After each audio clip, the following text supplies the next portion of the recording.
Representative Julie Johnson directly challenged Secretary Kristi Noem's claims of restoring the rule of law, arguing that rhetoric, enforcement practices, and leadership failures are driving fear and constitutional violations.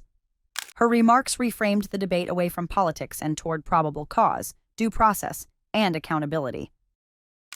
You know, I just want to respond to a lot of what Secretary Noem has just testified to. And gentlemen, I have some comments that I hope you'll take back to the Secretary and to the department. If there's anything that is clear about what is going on in this country, is that the rhetoric and fear that is happening is at an all-time escalated high. And we're all describing different aspects of it. Fear of law enforcement, fear of citizens, fear of people who are legally in this country. Because it's the rhetoric that is happening from the very top that is being decimated down level, and that is really, really dangerous. And one of the things that the Secretary said was she is restoring the rule of law. That is absolutely not true, because the rule of law is founded on two fundamental principles: that if you are going to be subject to a criminal arrest in this country, that there is probable cause to do so. You can't just snatch somebody walking into a coffee shop because of the color of their skin. There's no probable cause for that. And also that you will get due process. And that is not happening. And so you're seeing is an overwhelming frustration of the American people in this country, that the lack of respect and regard for the rule of law by this administration, and in particular by this secretary, is at a level that we have never seen and violates all of the constitutional norms and all of the principles of legal fairness in this country. And you're seeing that manifest itself in threats to law enforcement and bubbling over, because people are frustrated. And they are channeling that frustration because the administration is not listening and is only doubling down on the rhetoric. You know, this notion that I think my colleagues highlighted, that we're only going to pursue serious threats. It's just not true. I visited an ICE facility outside of Dallas, and over 70% of them were classified as the lowest threat level, as never having a criminal record at all. But yet they were there because of the color of their skin. There was not a probable cause. They're not a threat to this country.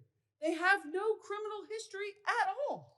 I fully support, as does everyone on this committee, Homeland Security focusing on threats to our national security. We want cybersecurity. We want terroristic threats from abroad to be stopped. Absolutely. None of us want a recreation of 9/11, but we also do not want, under any level, the trampling of our constitutional rights and the legal system of due process.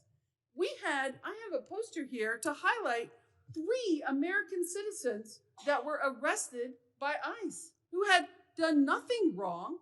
They presented themselves as American citizens, but yet were still trampled, assault. One had broken ribs, a brain injury, an older gentleman by being knocked down to the ground after he said, "I'm an American citizen." But yet they did not stop. And that is a huge problem. When somebody says, "I'm an American citizen," to ICE, and ICE does not stop and continues to assault them and physically berate them and then hold them for days and days on end without a due process hearing, that is a problem. And it is not stopping. We have brought these concerns to the Secretary and to agencies like yourself in these hearings time and time again through multiple letters. We've all written letters that have gone unresponded, because this cannot happen in our country. And the reality of it is, in any law enforcement situation, and what we have happening out into the public, is there are ICE agents and there are Border Patrol agents that are doing their great job. They're doing what they're supposed to do. But there are also bad actors. There are people who are exceeding their authority. The power's gone to their head. The intimidation is outrageous, and there's no effort to rein them in by the FBI. There's no effort to rein them in by the Homeland Security. There's no effort to overcorrect, just like one of my colleagues highlighted, the reinstatement of one that was inappropriate. And these efforts are breaking down the trust of the American people. I hope you take these concerns back because they need to be addressed if we're going to address the violence in this country. I yield back. Representative Julie Johnson's remarks to Secretary Kristi Noem represent a structured legal and institutional critique rather than a political rebuttal. Her response centers on how government rhetoric, enforcement practices, and leadership decisions are interacting to produce outcomes that conflict with constitutional standards. Johnson begins by identifying fear as the dominant condition shaping public behavior. Fear of law enforcement, fear of arbitrary detention, and fear among individuals who are legally present in the country. She links this fear directly to messaging from senior leadership, arguing that aggressive rhetoric does not remain abstract, but instead shapes enforcement culture on the ground. This connection is important because it frames public unrest not as spontaneous disorder, but as a foreseeable consequence of top-down signaling. The claim that the administration is restoring the rule of law is addressed through a narrow legal lens. Johnson reduces the concept to two core requirements: probable cause and due process. By doing so, she removes political framing and evaluates enforcement behavior against constitutional thresholds. Arrests based on appearance or generalized suspicion fail the probable cause standard, while prolonged detention without hearings violates due process. In this framework, the issue is not policy preference, but legal compliance. Her account of conditions at an ICE facility near Dallas introduces factual contradiction to official claims. The high percentage of detainees categorized as low risk and without criminal records undermines assertions that enforcement efforts are limited to serious threats. This evidence reframes the discussion from intent to impact, emphasizing how stated priorities diverge from operational reality. Johnson also distinguishes between legitimate national security objectives and unlawful enforcement practices. She explicitly affirms support for counterterrorism, cybersecurity, and prevention of foreign threats, reinforcing that constitutional protections are not obstacles to security, but prerequisites for lawful enforcement. This distinction prevents her argument from being interpreted as opposition to enforcement itself. The most serious implications arise from the cases involving U.S. citizens who were detained and injured despite asserting their citizenship.